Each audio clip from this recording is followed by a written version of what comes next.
सबों को जय यीशु। चालीसा काल में 40 दिन हम प्रभु के साथ जुड़े रहते हैं और ये 40 दिन हम एक सफर कर रहे हैं, यात्रा कर रहे हैं और ये यात्रा को आध्यात्मिक यात्रा के रूप में हमें बता सकते हैं।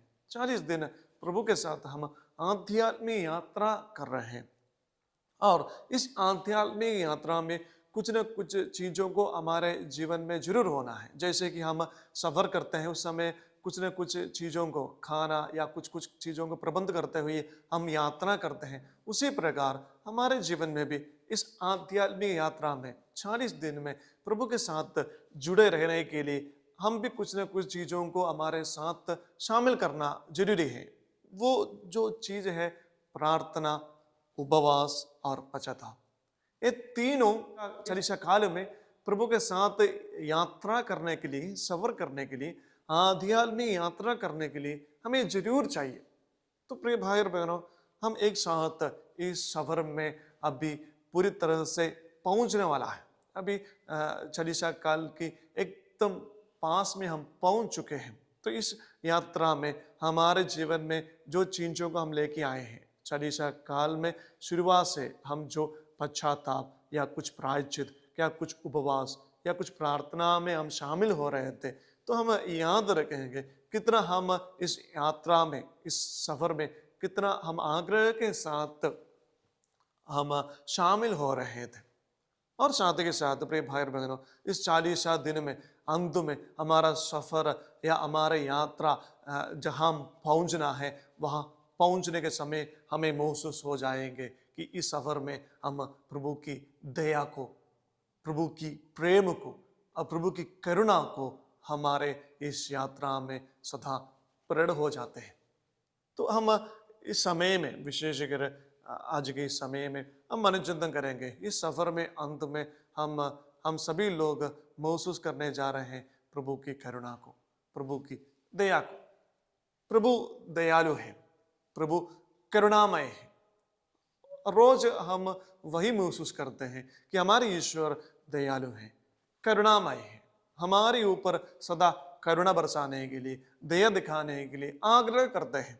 और पुत्र इस संसार पर इसलिए आए हैं कि अपने पिता का प्रेम को बांटने के लिए, अपने पिता का दया को हमारे बीच में बांटने के लिए, प्रदान करने के लिए। क्योंकि यहूदियों के बीच में ईश्वर को कुछ और महत्वपूर्ण अधिकारी के रूप में जो शासन करने वाला, जो न्याय करने वाला एक अधिकारी के ऊपर हम उनकी गुलाम ही है, हम उनके गुलाम बनकर जीना है, उसी प्रकार का जो आइडिया, उसी प्रकार का जो विचार उनके बीच में था।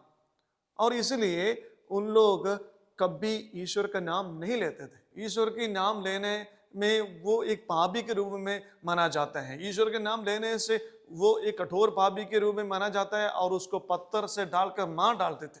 और उसी समय में ईसा मसीह हमारे बीच में आकर, पुत्र इस संसार में आकर अपने पिता के जो प्रेम है, उनकी जो दया है, उसको हमारे बीच में बांट दिया।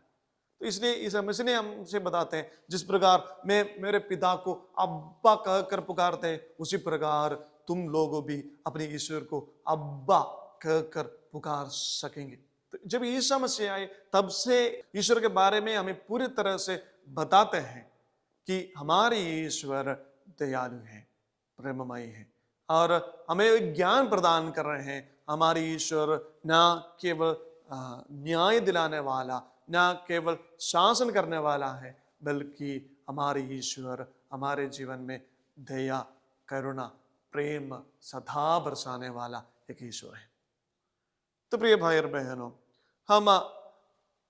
हमारे जीवन में हम ईश्वर की दया को महसूस करना है। हम कितना भी कठोर पापी हो, कितना ही हम प्रभु से दूर हो गए हो, लेकिन अगर हमारे जीवन में प्रभु के साथ शामिल होने के लिए हम आग्रह करते हुए, पश्चाताप करते हुए प्रभु के एकदम निकट पास में आने के लिए हम कोशिश करोगे, तो प्रभु हमें कभी नहीं छोड़ेंगे। क्योंकि हमारे बाइबल में, पवित्र सुसमाचार में बहुत सारे दृष्टांत ईसा मसीह ने हमें दिया है। बहुत सारे दृष्टांत द्वारा हमें बताते हैं। उठाओ पुत्र के दृष्टांत द्वारा, व्यभिचारी स्त्री की दृष्टांत द्वारा, भड़की हुई भेड़ के दृष्टांत द्वारा, खोए हुए सिक्का के दृष्टांत द्वारा प्रभु मसीह हमें शिक्षा देते हैं कि हमारे ईश्वर दयालु है, करुणामयी है, हमें शिक्षा देने वाला नहीं है। और खोए हुए लड़का के दृष्टांत में एक सुंदर वचन है, पिता अपने पुत्र के लिए पूरी तरह से आग्रह के साथ इंतजार कर रहे थे, इसलिए जब वह पिता अपने पुत्र को दूर से देखा तब वह चल पड़े, दौड़ते हुए चल पड़े और अपने पुत्र के पास आकर गला लगाते हुए उन्हें स्वागत करते हैं, उन्हें अपने घर की ओर ले जाते हैं। तो प्रिय भाई और बहनों, ये ईश्वर की दया, ये ईश्वर की करुणा। तो हमारे जीवन में भी ईश्वर वही चाहते हैं, ईश्वर भी वही प्रकट करने के लिए चाहते हैं कि अगर हम भड़क गए, अगर हम खो गए, तो हमारे पास ढूंढते हुए, हमारी वापसी के लिए इंतजार करते हुए रहने वाला ईश्वर है। तो ईश्वर की जो ईश्वर के बारे में जो यहूदियों के मन में जो विचार था, वही विचार को दूर करने के लिए प्रभु मसीह आए हैं। और वही विचार को दूर करते हुए ईश्वर को जो न्यायकर्ता के रूप में जो विचार उनके मन में उत्पन्न हुआ था, उसी प्रकार उन लोग व्यवहार करते थे। और वही विचार को दूर करने के लिए ईसा मसीह आते हुए बताते हैं कि हमारे ईश्वर दयालु है। हम प्रार्थना करेंगे, विशेषकर प्रभु जो दया हमारे जीवन में दिखाया है, जो करुणा हमारे जीवन में दिखाया है, वही करुणा हमारे जीवन में भी महसूस करने के लिए हम प्रयास करेंगे।